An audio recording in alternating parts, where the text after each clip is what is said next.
ఓం శ్రీ గణేశాయ నమః. ఓం శ్రీ విష్ణురూపాయ నమఃశివాయ. నమస్కారం అండి. 2024 మే 1వ తేదీ నుంచి గురుగ్రహ స్థాన మార్పిడి అనేది జరగబోతున్నది.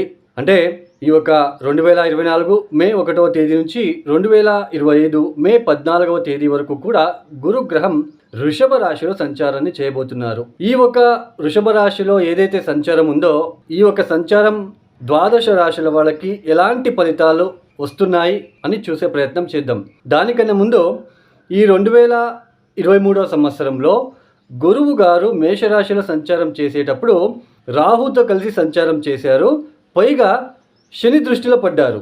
సో అందువలనే 2023లో కొన్ని మనము సంఘటనలు చూసుకున్నాం. రాజకీయ సంఘటనలు కావచ్చు, ఆకస్మికంగా మార్పులు, కొన్ని అపఘాతాలు కావచ్చు, ఆర్థిక పరమైన ఇబ్బందులు.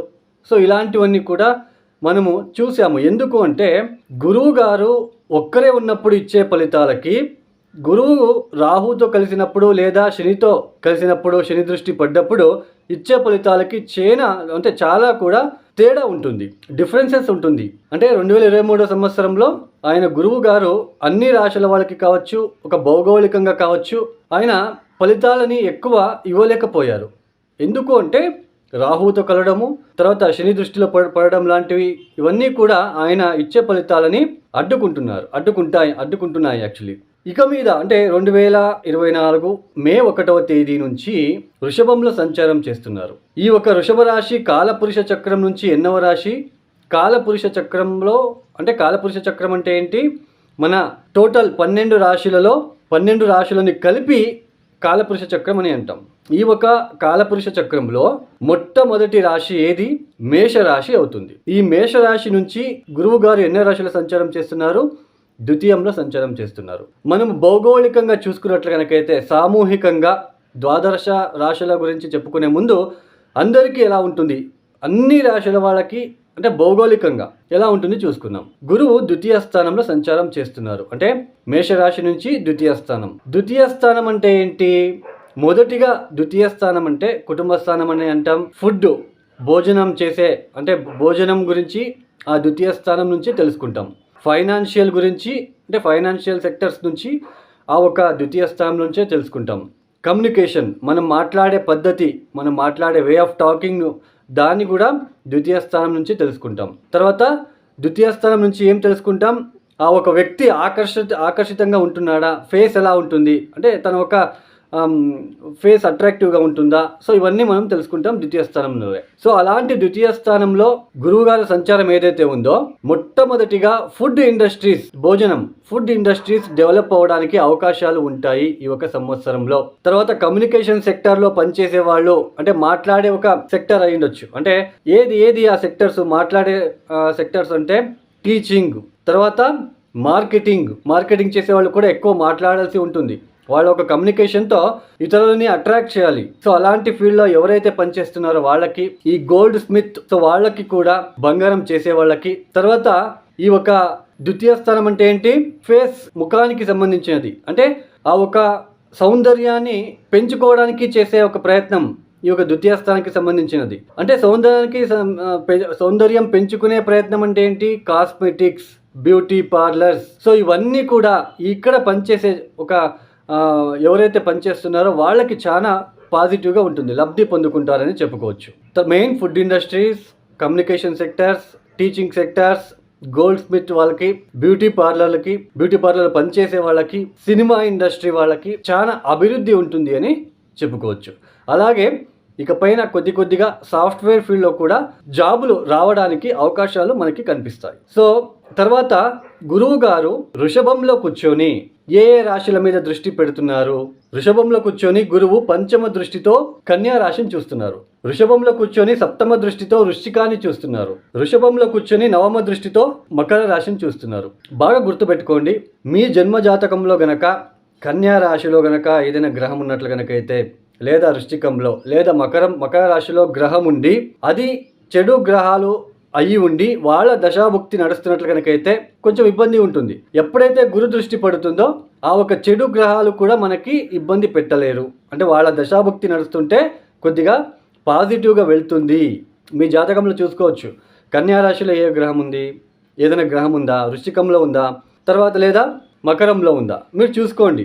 ఆ ఒక దశాభుక్తి జరుగుతున్నట్లు కనుకైతే మరీ పాజిటివ్నెస్ వస్తుంది, బాగా మంచిగా ఉంటుంది. తర్వాత ఇంకొకటి అండి, ఈ ఒక గోచార ఫలితాలు అంటే రాశి ఫలితాలు అనేవి 20% మాత్రమే ఫలితాలు వస్తాయి. ఇంకా మిగతా 80% మన స్వజాతకం, మన ఓన్గా మనం ఎప్పుడైతే పుట్టి ఉంటామో ఆ సమయానికి ఏ లగ్నం అవుతుంది, ఏ దశాభుక్తి జరుగుతుంది, దీని మీద మన ఓన్ హారోస్కోప్ మీద మిగతా ఫలితాలు డిపెండ్ అయి ఉంటుంది. తర్వాత ఈ ఒక వీడియోని కంప్లీట్ చూడండి. చెప్పబోయే చిన్న చిన్న పరిహారాలు చెప్పడం జరుగుతున్నది. ఆ చిన్న చిన్న పరిహారాలు చేసుకోండి. తర్వాత ఏదైనా సరే ఒక గ్రహ దశ రాకున్న ముందే, ఇప్పుడు నెక్స్ట్ ఇంకో 1 వీక్ కల్లా మనకేదో ఒక భుక్తి మారుతుంది మన జాతకంలో అని అనుకుందాం. అది ఇబ్బంది పెట్టే రకంగా ఉంటే ఇప్పటి నుంచే దానికి సంబంధించిన పరిహారాలు చేసుకుంటూ వెళ్ళాలి. ఆ గ్రహ దశ వచ్చాక మనం పరిహారాలు చేసుకోవడానికి వాళ్ళు వదలరు. మీకు అనుభవం అయి ఉంటుంది. ఈ ఒక ఏళ్ళనాటి శని సమయంలో పూజలు చేసుకోవడానికి కూడా ఆ ఒక గ్రహం అనేది వదలదు, మీకు అనుభవం అయి ఉంటుంది. సో ఏదైనా సరే ఆ దశాభుక్తి రాకున్న ముందే, ఇప్పుడు రేపు పరీక్షలు అన్నప్పుడు చదువుకోవడానికి అవుతుందా అండి? 6 months నుంచి ఆయన ప్రాక్టీస్ చేస్తూ వస్తేనే అక్కడ ఎగ్జామ్ రాసే ఒక అవకాశం ఉంటుంది. అలాగే మన చెడు గ్రహాల దశాభుక్తి రాకున్న ముందే మనము తెలుసుకొని దానికి సంబంధించిన పరిహారాలు మనం చేసుకుంటూ వెళ్తే ఆ దశాభుక్తి వచ్చినప్పుడు పెద్దగా ఇబ్బంది పెట్టకుండా మనకి ఏదో ఒక చిన్న ఇబ్బందులు పెడుతూ వెళ్తుంది. సో ఇది అందరికీ తెలియాలి అని ఇది చెప్పడం జరిగింది. ఇక 12 రాశుల వాళ్ళకి ఈ యొక్క గురుగ్రహ సంచారం వృషభంలో ఏదైతే సంచారం చేస్తున్నారో ఈ ఒక 12 రాశుల వాళ్ళకి ఎలాంటి ఫలితాలు మనం చూడవచ్చు అని తెలుసుకుందాం. ఈ ఒక సింహ రాశి వాళ్ళకి గత సంవత్సరంలో కొద్దిగా గురుబలం అనేది మీకు చూశారు. అయితే ఇక 2024 మే 1వ తేదీ నుంచి దశమానికి వచ్చి సంచారం చేయబోతున్నారు గురువు గారు. అయితే ఈ ఒక 2023 సంవత్సరంలో 2024 సంవత్సరంలో జనవరి నుంచి కూడా సింహరాశి వాళ్ళకి ఆర్థికపరమైన విషయంలో ఇబ్బందులు, కుటుంబంలో అనుకోని తగాదాలు, ఆకస్మికంగా మీ ఒక ర్యాష్గా మాట్లాడి కుటుంబ వ్యక్తులతో గొడవలు తెచ్చుకొని ఉంటారు. సో ఇవన్నీ కూడా కొద్దిగా డిస్టర్బెన్సెస్ ఫేస్ చేస్తూ ఉన్నారు. ఎందుకంటే ద్వితీయ స్థానంలో కేతు ఉంటున్నారు కాబట్టి సరైన వేళకి భోజనాలు లేకుండా ఉండడము, మాటలు సరిగ్గా మాట్లాడలేక ఇతరులని శత్రువులాగా చేసుకోవడము, ఆర్థిక విషయంలో ఇబ్బందులు, ఇవన్నీ మీరు చూస్తూ వస్తున్నారు. అయితే ఇప్పుడు దశమస్థానానికి గురువు వస్తున్నారు. దశమస్థానంలో కూర్చొని ద్వితీయ స్థానాన్ని చూస్తున్నారు, కేతువుని చూస్తున్నారు. సో మాటలన్నీ కొంచెం కంట్రోల్ అవుతుంది. ఇప్పుడు అంటే మీ ఒక వే ఆఫ్ టాకింగ్ చేంజ్ అవుతుంది, మాట్లాడే పద్ధతి చేంజ్ అవుతుంది, భోజనాలు టైం టు టైం చేయడానికి అవకాశాలు వస్తాయి.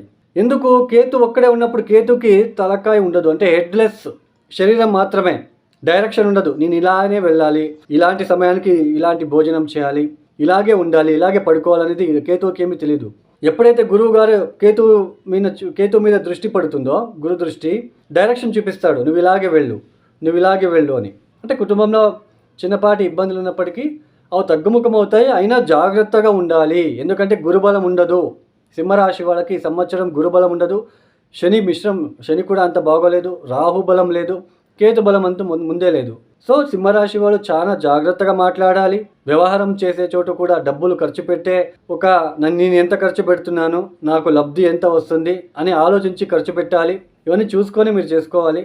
అయితే దశమ స్థానంలో ఆయన వృషభంలో వచ్చి కూర్చున్నాడు. వృషభ రాశిలో ఏ నక్షత్రాలు వస్తాయి? కృతికా నక్షత్రం, రోహిణి నక్షత్రం, మృగశిర నక్షత్రం, అంటే సూర్య నక్షత్రం, చంద్ర నక్షత్రం, కుజ నక్షత్రం వస్తున్నాయి. కాబట్టి 3 కూడా మిత్రుల ఒక నక్షత్రం కాబట్టి దశమంలో ఉంటున్నాడు. కాబట్టి కొద్దిగా ఉద్యోగం లేని వాళ్ళకి కొద్దిగా ఉద్యోగ అవకాశాలు వస్తాయి, కానీ బట్ స్ట్రెస్ ఎక్కువగా ఉంటుంది. ఉద్యోగం ఎక్కువసేపు పనిచేయాల్సి ఉంటుంది. కుటుంబం నుంచి కొద్దిగా లైట్గా సపరేషన్ కూడా ఈ ఒక సంవత్సరంలో కనిపిస్తూ ఉంటుంది. కొద్దిగా ఎక్కడో ఒక చోటు కుటుంబం నుంచి కొద్దిగా దూరం అవ్వడం ఉద్యోగం నిమిత్తం, సో ఇలాంటివి, గృహ మార్పిడి చేసుకోవడము, సో ఇవన్నీ కూడా ఈ ఒక సంవత్సరంలో కనిపిస్తూ ఉంటుంది సింహరాశి వాళ్ళకి.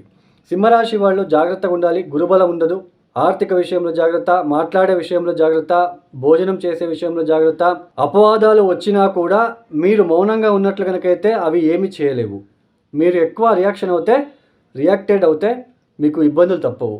సింహరాశి వాళ్ళకి గురుబలం ఉండదు. అయితే ఉద్యోగంలో కొన్ని మార్పులు అయితే మీరు చూస్తారు. ఉద్యోగంలో అభివృద్ధి అనేది కనిపించడానికి అవకాశం ఉంటుంది. అంటే ఉద్యోగం దొరకడం లాంటిది, ఉద్యోగం దొరుకుతుంది ఈ సంవత్సరం మీకు. తర్వాత ఉద్యోగం చేసే చోట పని ఒత్తిడి ఎక్కువగా ఉంటుంది. సో ఇవన్నీ కూడా మీరు చూడాల్సి ఉంటుంది. కొద్దిగా డిస్టర్బెన్సెస్గానే ఉంటుంది ఈ ఒక సంవత్సరం. అయినా మీరు ఇబ్బంది పడాల్సిన అవసరం లేదు. దశాభుక్తులు చూసుకోండి. ఇప్పుడు నేను చెప్పబోయే పరిహారాలు చేసుకోండి. కురోపర శ్రీపాద శ్రీవల్లభ ఆలయంలో రుద్రాభిషేకం లాంటివి చేసుకోండి. తర్వాత ముఖ్యంగా లడ్డులని వృద్ధాశ్రమానికి వెళ్ళి డొనేట్ చేయడానికి ప్రయత్నం చేయండి. ప్రతిరోజు ఆదిత్య స్తోత్ర పారాయణము, ప్రతిరోజు నవగ్రహ ప్రదక్షిణ చేసుకోండి, 9 ప్రదక్షిణలు. ఒక 9 గురువారాలు శనగలని దానం ఇవ్వడానికి లేదా శనగుగ్గుళ్ళు లాంటివి చేసుకొని దత్త ఆలయంలో లేదా సాయిబాబా టెంపుల్లో కానీ పంచి పెట్టడానికి ప్రయత్నం చేయండి. వచ్చే ఇబ్బందుల నుంచి బయటపడతారు.